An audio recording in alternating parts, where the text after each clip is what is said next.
Бүгін Нұрсұлтанға еліміздің түккір-түккірінен мәдениет саласының қызметкерлері ағылды. Себеп фестиваль. Рухани қазына, мәдениет және өнер ұйымдары мен қызметкерлерінің фестивалі.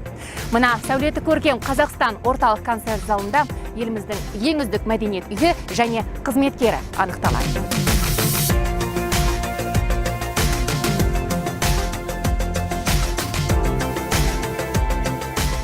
Жалпы осы бас қаламыз Нұрсұлтанға келіп, соның ішінде өнердің қара шаңырағы қазақ концерт залына келіп, осындай өнерімізді көрсету біз үшін үлкен мәртебе.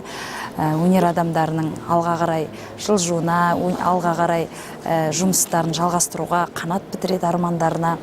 Для меня очень важное мероприятие, потому что я сюда приехала, познакомилась с опытом работы других коллег. Не просто там в районах, городах, а вообще в областях.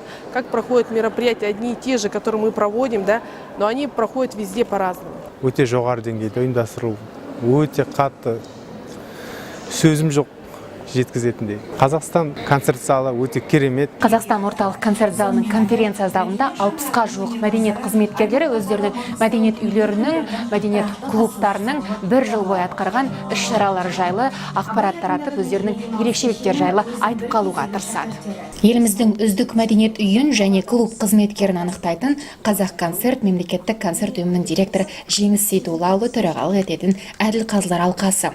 Ал елден оза шапқан жүйріктерге қаржылай сыйақылар тағайындалған.